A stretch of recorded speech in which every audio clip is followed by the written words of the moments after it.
Hey, today's guest on Hero Talk is game designer, writer, artist, what have you, um, Michael Surbrook. And we're going to talk about a little bit of his history with the Hero system and see what else we can get out of it. I saw in Hero Games a few days ago that Haymaker Archives has been released, Yes, reparading a lot of your material on there. And yes. is there any particular articles that you thought should have been entered, or do you know if they're going to be making more, maybe, or is there a specific one you thought that was the best? Okay, so the question was articles that should have been in there?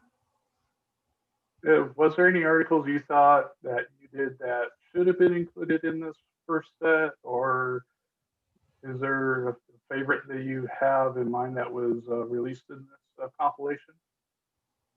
Well, for starters, I actually went through and took out everything that shouldn't be released, which meant previews of products that are actually out, because Haymaker was a great place to preview to the other readers things that I was working on. So stuff from Larger Than Life, Ghost Ghouls and Golems, Kaze 5, Strike Force, some other things were put in there.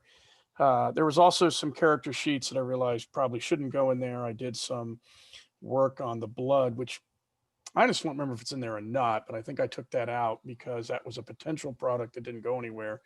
And there was some other stuff where I was like, no, this isn't, this should not be released in this fashion. Of what's in there, that's a tough question, only because, to be completely serious, I contributed to an enormous number of those products, and I'm looking away from you because I'm looking at monitor 2 to open up that folder. There's Haymaker, and I got to see what I actually sent them. Right, I When I understand. Uh, I, Yeah, realize that yeah, for those, when I open up that folder, there's 100 files, which meant that I sent approximately 50, contributed to 50 issues, and I don't know which one. Probably my favorite thing that's in there, only because I did it. Actually, I think I did it twice, and the second time I really pulled in all the tools for layout, was the Montauk project, which I thought was a really completely ridiculous conspiracy theory product that a friend of mine lent me a book. And it was actually, I only actually read the first of the trilogy. There was 3 of these, but reading through it, it became just a great source of completely over the top golden age champions and super agents and early superhero, like 60s era superhero, and weird conspiracy fuel for any game. I mean, it was crazy. Actually, I'm looking here. There's another couple of products from around that time that I thought were really good. My work on Left 4 Dead, I really like what I did there. My work on Half-Life 2, which is basically what everybody who plays Champions does. Oh, now I can turn this favorite IP into Champions. I did something called Clowns to the Left, which I think I wrote a lot of that because I had a desk job, and I had a lot of downtime because all I was doing was watching computers load, and that was like a ton of NPCs and other content. Yeah, and that was the one where I went through all the old Iron Crown products, like ancient Egypt and all that, and Norse, and I updated it all for, this is probably 5th edition. I can tell you in a minute if it was 5th or 6th. I just have to look at a character sheet. Oh no, this is 6th edition. Yeah, this is all 6th edition. okay, great. 2011. Yeah, 6th edition. Yeah, realize for those who are watching at home, and I will look back at my camera, but I'm looking over here trying to see if pick out any more tidbits that Yeah, everybody might like. Haymaker went from the 80s up until it finally grind to a halt. I will tell you when in a minute. According to this, in 2017, so about 3 or 4 years ago is when it finally stopped. There's been some ideas to recreate it, which I think would be great, but there was great. like 80 issues, so that's a lot of stuff. Or 70 issues. That's a lot of stuff to look at. Yeah, exactly. And I'm glad they did the bundles, which they categorized, which was that had been a chore in itself. Yeah, Speaking of that was reprints, not me. All I did was go through and say you can have my articles from these products, and you see a lot of raw stuff too. I mean, anybody who's interested in that, if, I look at my stuff and you can see the evolution of my writing, my character creation, and my ability to use my word processor to do a better page layout as we go. I think exactly. I think Yeah, the I only totally get that. yeah, I think the only problem and is that um, somebody might say, hey, there's like like IP, like copyrighted artwork in here. And it's like, I never expected this stuff to go anything beyond a free APA. And it's like, hey, if you guys want to Right. throw up my art, now they may have not actually Left 4 Dead and Half-Life may not be in there, mainly because I was probably like, we can't use this. This is, this is this is a official product, or this is my adaptation of something official. So in fact, actually, if I think about it, people listening going, he did champions stats for what? If you want to contact me, go, can I get like the gravity gun Well, for Half-Life? I'd be like, yeah, you got to contact me direct. Jeez, yeah, I couldn't yeah. let that go. Well, That's a product I released. That's a product I released. So yeah, that's the other problem. A lot of that became a right, product. exactly, So anyways, yeah, that was, exactly. and Haymaker was a great experience. It had a lot of great authors. At one point, Steve Long was in there. Darren Watts may have been in there. You had David Mattingly. You had Yeah, Ross he Watson was. for a little while. A lot of big names were in there off Yeah, and on.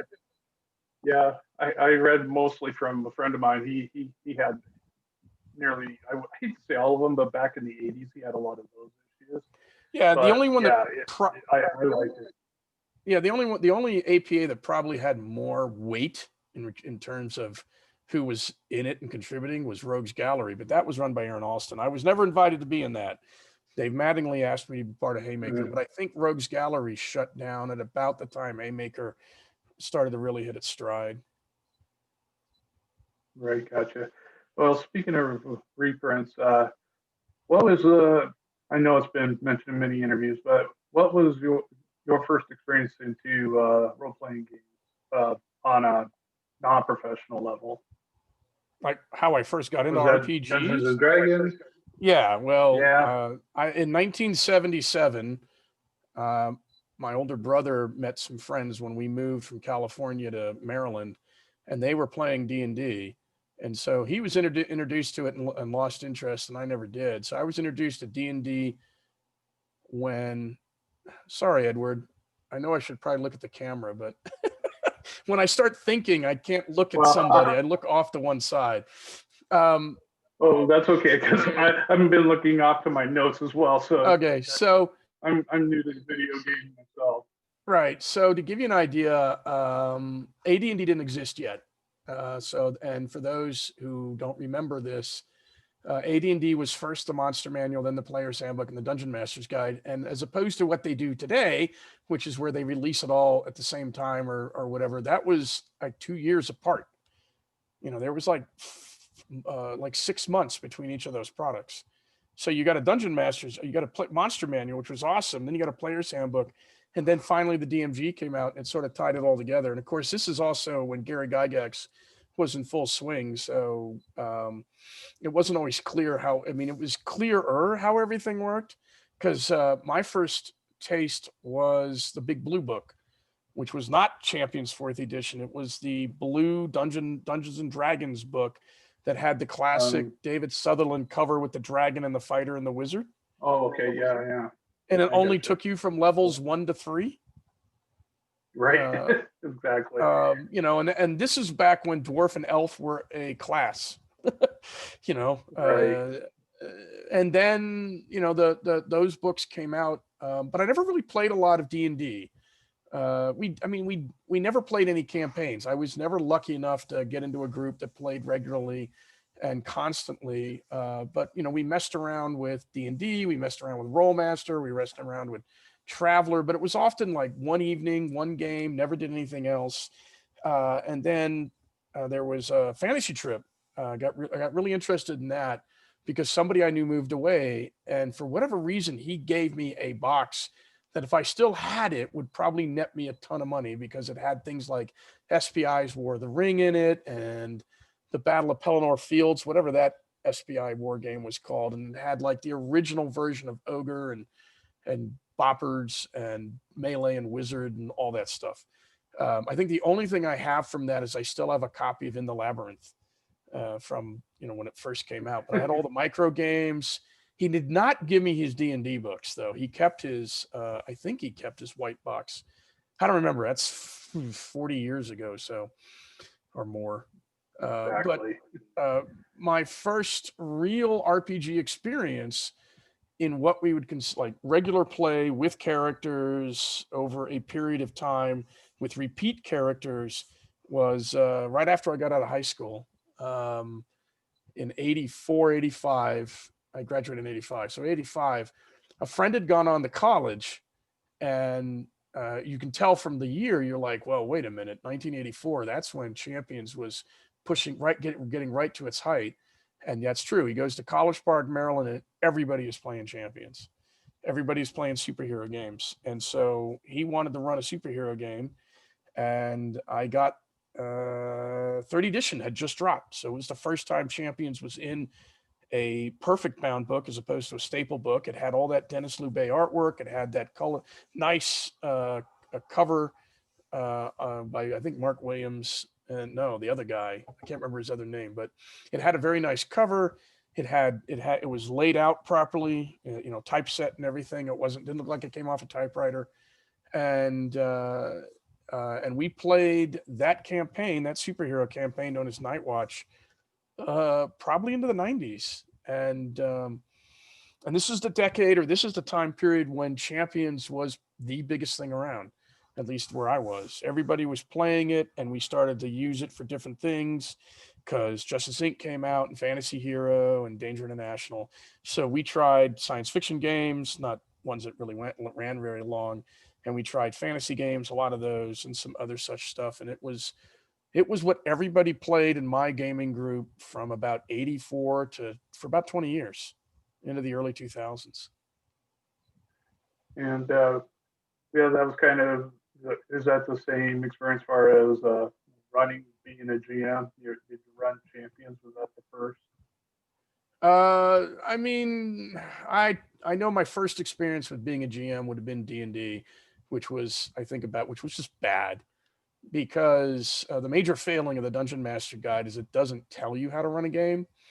And I mean the original first edition Dungeon Master's Guide. And of course, the way Gary ran a game was not the way it was very us versus them, which is a really outdated style of play. Unless you want to play that style of game, which is what a lot of OSR games shoot for.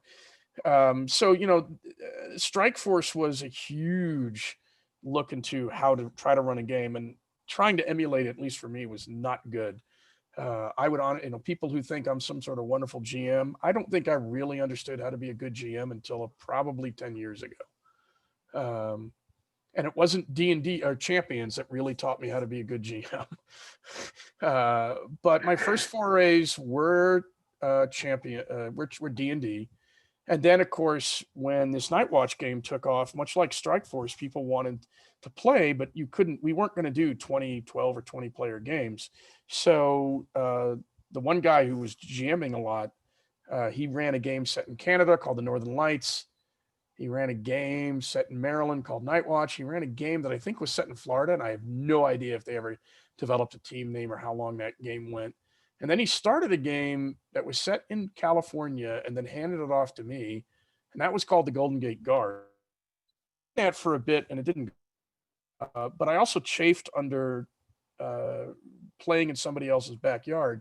So I created my own universe, which unfortunately I no longer own the notes for, because I forgot to lock my car, and I've actually left my backpack in the wheel well, the footwell for the passenger side. And I thought my car was locked, and somebody stole it. So all my notes and my blue book and my dice and everything were stolen from me. And then a bunch of people pitched in and got me dice and a new copy of the 4th edition rule book and stuff like that. But I created my own universe. inspired a bit by wildcards, so that there was sort of a common origin for superpowers. And I ran that campaign for a while, Right. and I think I did a better job. But I didn't run again until the late 90s when I tried to run Kaze 5. And I'll keep saying this, that didn't run very well. I still didn't have a good idea what I was doing. But I eventually got a better idea how to run a game, as I kept trying. So anybody who's like, I don't know what to do, I don't know how to run, or I don't think I'm a good GM, keep at it. Hopefully it'll start to, Right. things will, that light will go off in your head, which is what happened to me, and I got a better idea. Also, there's a ton of examples on how to be a good GM. Unfortunately, most of them are D&D, Right. but I will say Critical Role and Acquisitions Incorporated are two, especially Chris Perkins doing Dice Camera Action and Acquisitions Incorporated, and Mercer and Critical Role, or Mercer running anything. And also the Savage Worlds Deadlands game that Critical Role did with the other guy running it, and Ivan Van Norman running Paranoia. Notice nobody does it. I've not watched any Champions broadcasts, but if you can find the stuff on the web, they're all on YouTube. Give that a watch. It's some good resources for how to be a GM and how to bring your game to life, which is a whole nother Right. interview I could do. Yeah. Well, I know there's been a few Champions games that have been put on YouTube. I wouldn't say it really shows you how to run it, but it gives you kind of an idea how the mechanics work at least. Well, I think being I will say I think being a good GM is system agnostic.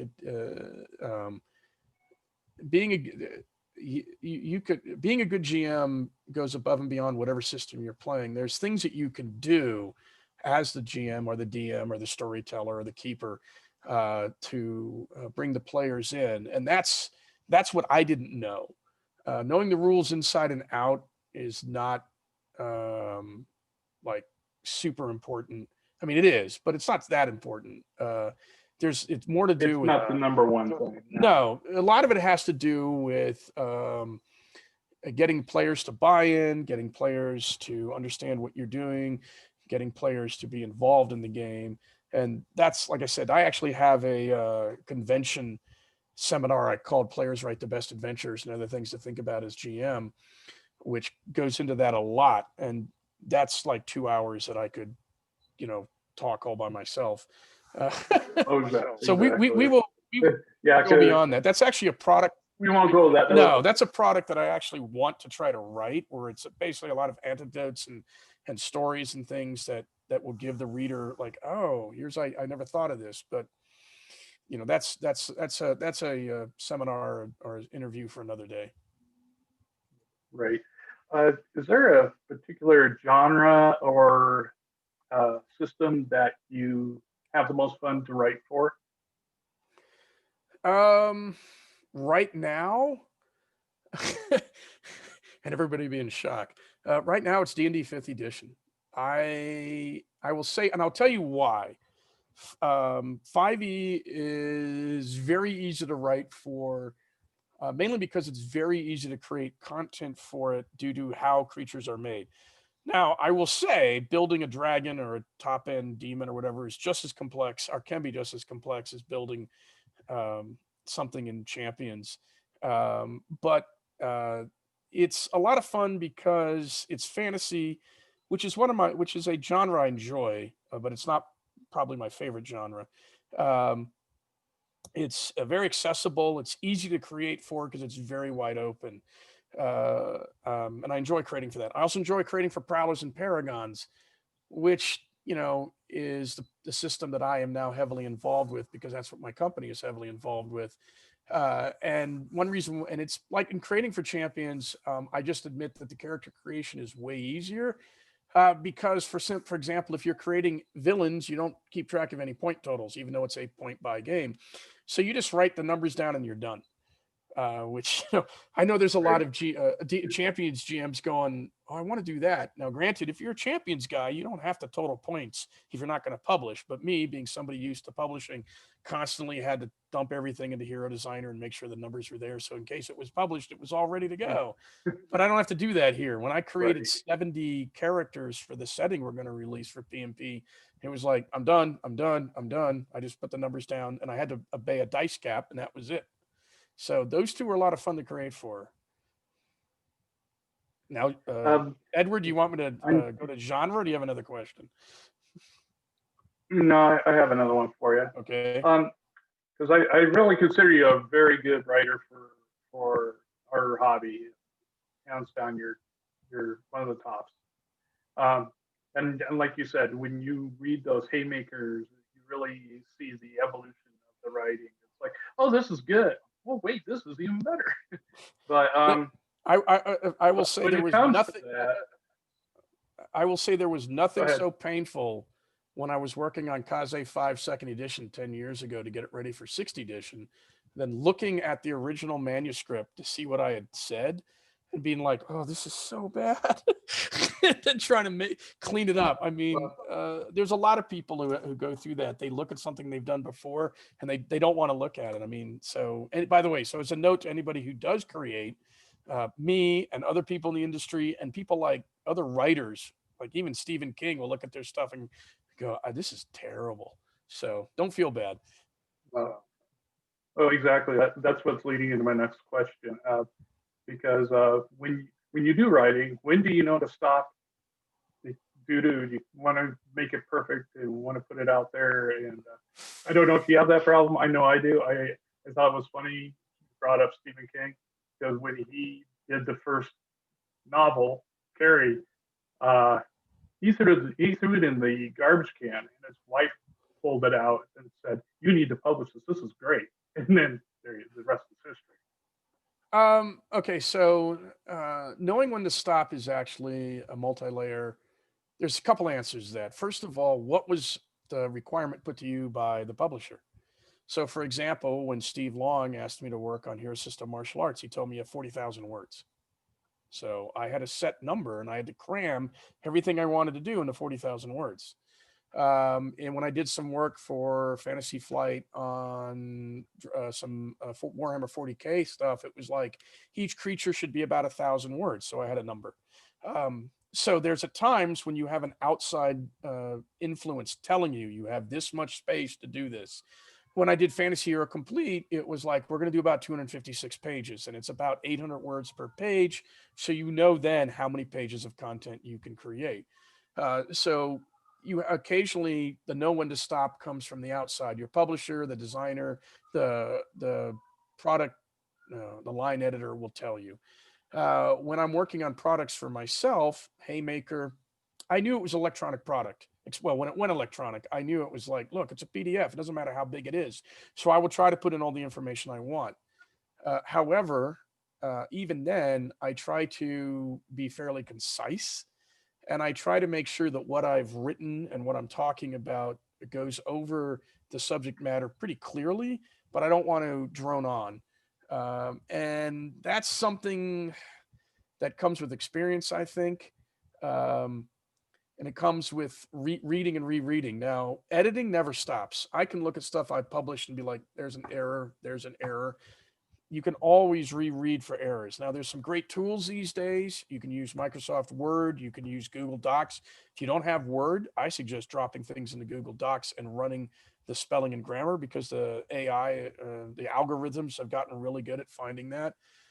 You can read out loud and everything. And you want to make sure that you're saying enough to tell the reader what they need to know, but you don't want to overload them too much.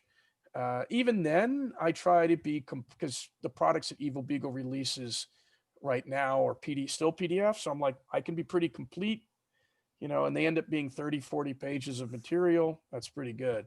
I know that I recently completed a setting book, and it's 98,000 words of content divided into 2 books. And that went through some revision.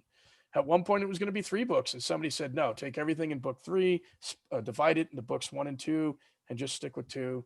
And so I got some good outside advice on what to do there. Um, and when you're creating, like, okay, suppose Edward, you're like, I'm going to create a bunch of characters and try to put them together and sell them. You ought to take a look at what's in the published villain books for 6E. How much space does Steve give for each of these villains? Epic villains get 2 or 3 pages. Minor villains, everything's crammed on a page or two. So it gives you an idea, and you can figure out what your word count is and get an idea of paragraph length and be like, okay, I got to try to fit it into this. And that also helps you condense what you're saying and getting to the root of the matter without going on and on and on and on. Which is one of the biggest gotcha. problems with writers is knowing when to stop. So it does takes everything, like everything else, it just takes practice and being willing to look at what you've written, self-edit, have other people comment on it, and knowing that you need to maybe cut things out. Yeah, I tell people that when they see my volume 1 and 2 of the hero system, they're going like, "Why is it so big?" And I'm going like, "Well, it has every exception to the rule in there." I said, "If you took 5th edition, you added all the errata to it, it's going to be almost as big." And the thing Right. is, there's a lot more adjudication by DM D&D now than before. Even you have to really adjudicate a lot of the rules still. Right. And, I will say this too, because I got sick of, oh my God, the book is so thick. The Hero System Core Rulebook is your Dungeon Master's Guide and your Player's Handbook crammed in the book. And if you look at how thick the Pathfinder core rules are, and then you look at the Champions book, it's not that bad. And I saw people with milk crates of Pathfinder book, 1st edition books. And I'm thinking, well, all you need is the one, or the 2 Champions books, usually good to go, because everything's on your character sheet. You don't need to look up modifiers. It's all right there. Well, that's the bonus to Hero, is you don't have to look up a spell. Your spell's there. Right. Now, for convention games, Bill Keyes started doing things where he did very streamlined champion sheets, and I did the same thing, and it worked. There's a lot of things that you don't. I mean, this goes into a lot of the ideas I eventually had for what Jason Walters told me to call Michael Surbrook's Champions, which unfortunately never got off the ground. And I think that's something we said, let's not go into that. But there are things that, especially for convention games, that you don't need on a Champions character sheet to condense it down, and you don't have to worry about. So there's ways to work with it, but I really got tired of, it's so thick, it's so huge. And I'd be like, yeah, dude, and you're going to go play some Rogue Trader, and you've got the core rules and the Inquisitor's Handbook and that gear book and that book. And, it's even worse with Shadowrun. Anyways. Gotcha. So we talked about the older stuff before with the Haymaker Archives. Is there a singular older publication not seeing the love that could really use a 6th edition update that could be published? Like Horror Hero or Western Hero? I don't know if okay, so I think let me see. Hold on. Star Hero was put out. I know. Okay, so all right. So at one point I would have been like, hey guys, we need a new version of Cyber Hero because it's so relevant to what the world around us, and there's so much good resources for it. And then I wrote my own version of it, and so I didn't worry about an official Cyber Hero. I felt I had that all wrapped up. I do think of all the various genre hero products that were kicked out. Now, okay, there's 2 answers to what you just said. A, genre hero. I think horror hero would be a really good product because for 6E, mainly because there's a lot of horror-centric stuff. Supernatural got really popular. Buffy got really popular. And there's a couple other shows like Lucifer and all that. I mean, that whole genre got stupid popular. Vampire detectives like First Blood and everything. So I think horror hero would really be would make a nice 6E edition. Not that I think you're going to see it, but I think it would. Other products, the product that I pitched that we were going to do as a companion to Aaron Olson Strike Force is like the 60 product that I'd wanted to work on for a long time. And that was going to be the blood no, we couldn't do Dr. McCork. That was owned by somebody else. It was the blood circle and METE. And Darren Watts was going to do the circle because he really wanted to work on that. And I was going to do the blood and I was going to do METE. And it was going to incorporate all the stuff from the archives, which if you've bought the archives and you dig around enough and enough, you'll find it. But it was going to be 60 adaptations of the blood from the original book, some new characters. It was going to go into, we could present the true story of the Affrider, which was pretty convoluted. But we could do, we could take all this stuff that was last seen in third edition and bring it all the way up and really expand it and flesh them out. But unfortunately, that project got canceled. So that didn't happen either. I still use the circle. I still use the circle and the METE myself because I still have that little thin third edition organization book. Yeah, when I was working on Strike Force, Aaron Olson Strike Force, I think I have 2 or 3 copies of Blood and Dr. McCork. And I believe I have 2 copies of Strike Force. I have my copy, and I have a copy that somebody like put into a 3-ring binder, so I have it as just loose pages. And there's some people going, "You have one? They're impossible to find." Yeah, they're really rough. But that's why I'm glad the PDF exists. Actually, I may not have the loose leaf one. I may have sent it to Jason so he could scan it. I don't know. It's everything. If you notice you may see behind me, there's a lot of boxes and empty shelves. I just bought a house. I bought a 1,200 square foot, 3-bedroom ranch style condo townhouse. That's an end unit, so nobody above or below, and people only on one side. And I'm packing now to eventually move in. Okay, gotcha. Good. What should a GM do when wanting to play one system, but they like the hero mechanics, like D&D for Fantasy Hero? Make a straight up conversion, use the elements from Fantasy Hero and say that's what a dwarf is because that's what it says in Fantasy Hero. Because there's a lot of changes. Especially when you go to. Well, this is there's only +1s and right. +2s Well, this is that's like So I used to be all hero all the time, and I'm not anymore. Mainly because you need to talk to your players and find out what they want to play. If everybody's like, "Yeah, we want to play D&D," don't force champions on them. If everybody's really into champions but want to like, "Oh, we want to play this setting," then you have to really think about converting it over. And there comes a point where it's more work to convert from setting A to champions or game system B than it is just to play the original game system. It also depends the feel you want. If you want really fast, frantic combat, then I'd say, look, just play Feng Shui. Don't try to convert it over to hero. If you want the really good detailed martial arts fights, I'd say play hero. It's got one of the best martial arts systems going because it really lets you get very specific styles and techniques. If you're into fast play, I'm gonna be like, yeah, there's systems that play way faster than champions or hero for to do what you want to do. If you want to play super epic fantasy, well, it depends. I mean, a lot of people say D&D falls apart after about level 12. So, and if you're looking to play, certain fantasy genres, especially ones that are anime inspired, champions becomes more applicable because it lets you do it's easier to do crazy over the top stuff in champions because it's a superhero core system. So the advice is really, how much time do you have? What do your players really want to do? And what are you trying to play? There's no cut and dry answer to that. But somebody might say, well, I really want to play I like Shadowrun, but I don't like the system. I say, well, go grab Kaze 5. That'll give you most everything you want other than magic to play Shadowrun. Yeah, I ran Slayers in Hero, and that works so sweet. Right, because D&D Yeah. does not let you vaporize a castle with a dragon slave, but champions will.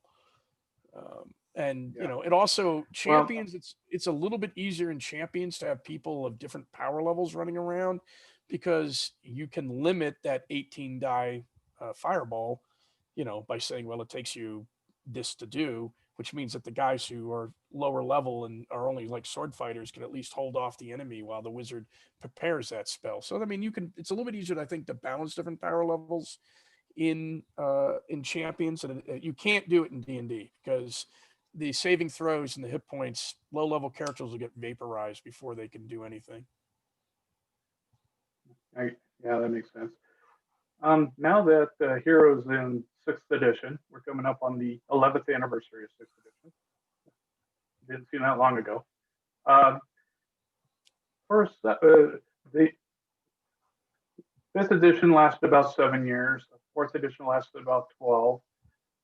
If there was one thing you would add or change to the hero system, what would it be for 7th edition? There's two things that my proposed Michael Surbrook's champions would change that are massively major changes.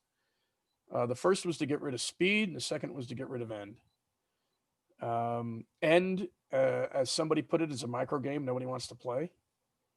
And I think getting rid of endurance would speed up play. And as somebody else phrased it, speed is spending points to get more face time at the table. Now, I know people say, well, what about speedsters? What about this? Well, you can work on it. There's ways to work on it, but I would get rid of those two because I think both of those would speed up play, actually, there's the third change I'll list in a moment. There's 3 major changes, but I think both of those would speed up play and make the game run a lot smoother. And then the other change that I've talked about on the Champions group on Facebook is to make it roll up as opposed to 3d6 minus whatever. It's just like D&D now. It's roll 3d6 and add your OCV and compare it to their DCV. Now, that does mean that everybody would have double-digit DCVs because it would probably start at about 11 or 14 and go up. Right. But that's no different than D&D's armor class, which almost always is 13 or better. There's very few creatures with less than a 13. And yeah, I have seen people who are my age and have been playing and still struggle to figure out what it is they hit because of the minuses and all that. But if it's 3d6 plus a value, people add way faster than they subtract. And they can listen. Right. And they don't have to know anything. They can just say, yeah, my total OCV right now, my base OCV is 8. I've got +4 because of my skill levels. That's 12. I rolled an 11. 12 plus 11 is 23. So I had a DCV of 23 and we're done. And the game, I think that would also. Well, I knew a lot of people that were doing that before they made the positive AC rule, getting away from the. Oh, everybody's going to try to get the -10 armor class. So, Right. Yeah. The positive negative armor class and THACO and everything or something when 3rd edition D&D cleaned all that up. That was one of the things that I thought was, I never played any 3rd edition D&D, but I really liked the changes they made because I think they made the game a lot more accessible to everybody.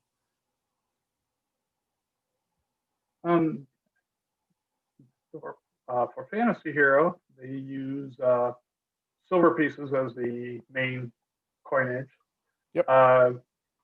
Any suggestions or maybe some sources that you might know to use a more accurate, I hate to say more accurate, more historically accurate by the use of a barter system? For Fantasy Hero? Actually, I don't know. Or is it? Well, I don't remember if Steve Long used silver pieces in Fantasy Hero. I think in Fantasy Hero Complete, I talk about using silver because silver is a more historically accurate base for coinage. Doing a barter system, I don't know of any good sources for that. I will be actually, I'm going to be I'm going to be like, hey, look at this. So I'm going to promote myself here. If I can find it. Jeez. Filthy lucre. All right, hold on a second there, Ed. I hate to do this to you, but so there's a product of mine on Drive-Thru RPG called Filthy Lucre, which is the Italian word for money.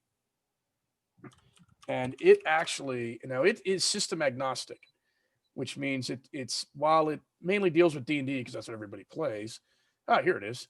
I'm going to throw a link into. I'm going to throw a link in a moment into the chat so you can maybe include it. But what it does is it goes into monetary systems and money specifically for fantasy and what things cost. And it does compare to D&D only because D&D has these great huge price lists, and that's the system that I know. I don't know Pathfinder, and I don't have any Pathfinder books, so I wasn't going to worry about it. But a silver standard is the, and weight, based on weight too, because I talk about why coins get chopped up. That's the accurate way to go. A barter system is actually pretty impossible to write rules for, mainly because a barter system is heavily into what you want versus what he has to offer. So it's really rough to try to do rules for trading. Although I guarantee there are some people listening going, I can write rules for trading, and I'm like, knock yourselves out. But what I did, and the product's now in the chat. What I did with that was I went into the size of coins, what they're made from, what why they are, what their value is, and how much things actually cost, which is always surprising. I would bet most people's fantasy hero campaigns, unless they do this kind of deep dive, and everybody's D&D and Pathfinder and old school OSR, Castles and Crusades and all that, and Swords and Wizardry games are ridiculous because everybody is paying massive amounts of money using a gold standard for things when, but you also take a look at the hordes people find in D&D. As my friend Pigeon would remark, that would destroy the economy instantly, especially like, for example, the horde in The Hobbit. Yeah, I've read a few articles on that the treasure hoards in D&D would collapse the world if it ever got out on the open market. Yeah, if you look at, especially if you look at Peter Jackson's The Hobbit, when they finally get under Erebor where Smaug is lairing, the amount of gold coins that you see is almost certainly more gold than the entire world has mined in 6,000 years. I would believe that. And the other thing as far as champions and superheroes are concerned that I've seen a little interest in, and that is law, using the law and court systems in superhero games. I admit I stole mine from GURP Supers with the 3 telepath rule. There's 3 telepaths in the courtroom, Yep. One for the judge and one for the defense and one for the prosecution. Do you have any, I hate to say advice, but do you have anything on that end as far as how the law would be different, or would you go that way in a supers game where maybe so because I know, with all the damage supers do and everything? I know that in most of the super games I was in, that kind of got ignored because nobody wanted to play Law and Order, CSI, supers. I will admit though that when I created my superhero universe, I blatantly or freely stole from GURP Supers and GURPS ISD because those guys had done all this work I didn't feel like doing. So the tri-telepath system and some other things were put in there, and I know that I addressed the idea that yes, superheroes can keep their masks on as a holdover from 1940s crime busting and everything. But I didn't want to get heavily into, I don't want to get into that deconstruction where you can get sued unless it becomes like a minor plot point. I don't want heroes or players worrying about stopping a rampaging monster because, oh, if I throw a car at it, I can get sued. Mainly because I haven't seen a lot of people go, I don't remember in those scenarios that sort of thing happening. Mainly because I'm going for a different feel. Now, granted, when we played in the X-SWAT games or the Shadows Angeles games, where we're all supposed to be paranormal police, we were the law, and the GM did use the idea what our conduct was and being investigated by internal affairs and all that. That all became part of the game. Not that we tried to circumvent the law, because in fact, the personalities of the characters and the players involved were of different levels on that. Some, and one guy, we actually had a trial scene because one character had his mech open fire and shot into a crowd, and he got put on trial and he got demoted, and a bunch of other stuff happened. Things like that. So I think it depends on the genre, and it depends on what you want to do. I know, if I remember correctly, Aaron Alston tried to address some of that and had players, or had campaigns where the characters were outside the law, and that was the Shadow Warriors, and characters that worked hand in hand with the law, which was Strike Force. Um, so, uh, I mean, if you were like, well, what's advice do you give? I'm like, find any GURP Supers book, like GURPS IST and GURP Supers, and just see if you like what they got, because somebody went and did a realistic take on Supers, and use that. Or GURPS wildcards, use that. And if it's in PDF, you can probably find it. Or, play like, or just play. I mean, don't worry about it. I mean, the MCU makes it a plot point only because they wanted to do the Age of Ultron storyline and Civil War. But yeah, you could make that a plot, you can make that a story, but you also want to. It also comes down to, what do your players want to do?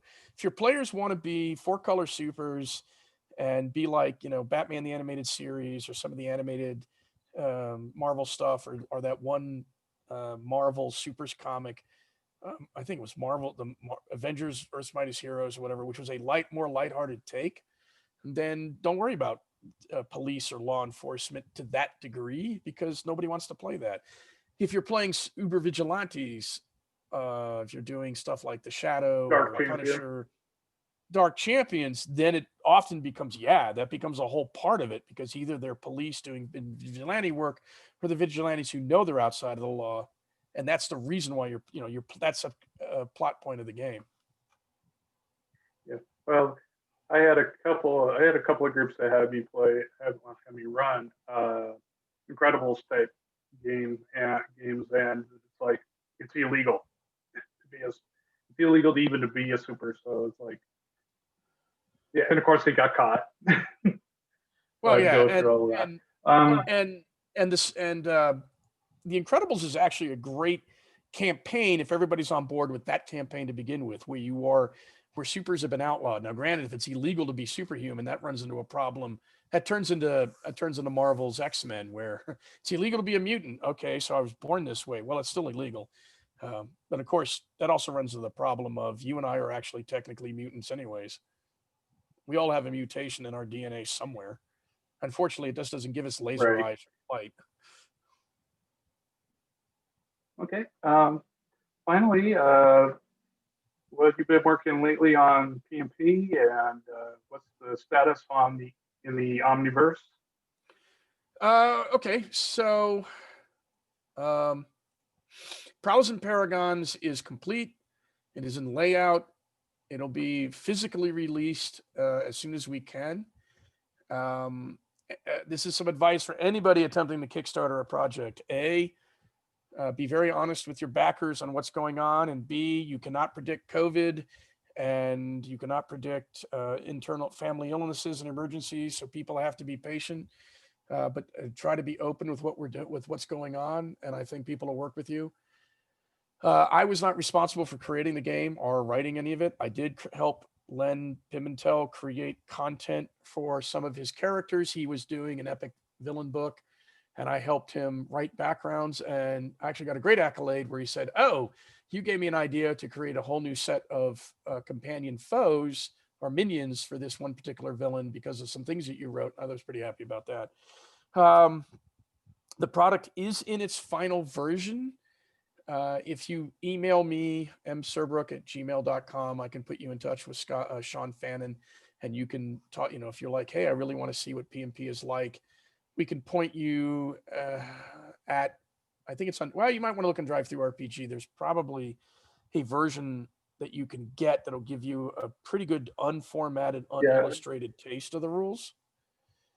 Yeah, I saw that. I forget what it's called. It was like coffee. It was like coffee table. Waiting. There's a waiting room. There's a waiting room. Yes, that's what it was. So the status of the Omniverse is going to be Evil Beagle's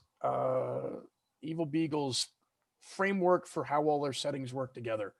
So we are willing to have, like, the Spider-Verse gave us, I don't know, the comic gave us like 100 different spiders. This will be the same thing. There will be an Omniverse that contains all the other universes in it. So, for example, Fannon's Ode Modern Gods, which is his homage to the old 4th edition Champions universe, will be in there. Bill Key's Blood and Justice, which is his Iron Age stuff. My Kaze 5 and my Well of the Worlds, all that will be in there. Eventually, these products will come out. Our D&D worlds will be in there too, and we may do PNP versions of the D&D worlds. I have written, like I said, 98,000 words and divided into 2 books. There's Well of the Worlds Book 1, Welcome to the Well of the Worlds Book 2, Wonder Workers of the Well. And that is my take on a more pulpish look at superheroes by way of John Carter of Mars and El Hazard and Castle Perilous and such. That would be what is known for, I rattled this off to one person. He goes, understood every term you said, but that is what is known as Sword and Planet or Planetary Romance, Lost Worlds. And once again, the easiest way to define that is like, well, how's that superheroes? John Carter of Mars, he could leap 150 feet because of lower gravity. Yeah. He could punch out a 10-foot tall Thark with a single blow of his fist, and so on and so on. So, that's that sort of thing. Alrighty, thank you for indulging us with your wisdom and history of the hero system a little bit and what Eagle Beagle is up to lately. And you have a pleasant day, sir. And as always, well, also you and everyone be a hero. Yeah, and go ahead. Let me real quick. I'm going to give you a link to our website. There are some Champions products on the website. There's one more Champions product I'm trying to get out that I wrote, and I'm like, I don't want to waste this time. Another product that I was going to kick out, we ended up not doing so. But you'll find some system agnostic, especially for Fantasy Hero. And a lot of the D&D stuff I do, you can apply to Fantasy Hero. I realize you may have cut the interview, but there's a couple of my I can recut this, so that's fine. Okay. I can recut this. That's fine. Some products that I got coming out, such as Treasure Discoveries, Store Discoveries, Library Discoveries, and Filthy Lucre, and I'm gonna have an Arms and Armor thing coming out. If you ignore the D&D stats, and we're doing D&D because it sells really well, I'm sorry. It sells like 10 to 1 to channel. It's the 800-pound gorilla in the room. Yeah. But a lot of that stuff, it's just random tables, and it's not even D&D specific, and it'll work great for your fantasy games. Go.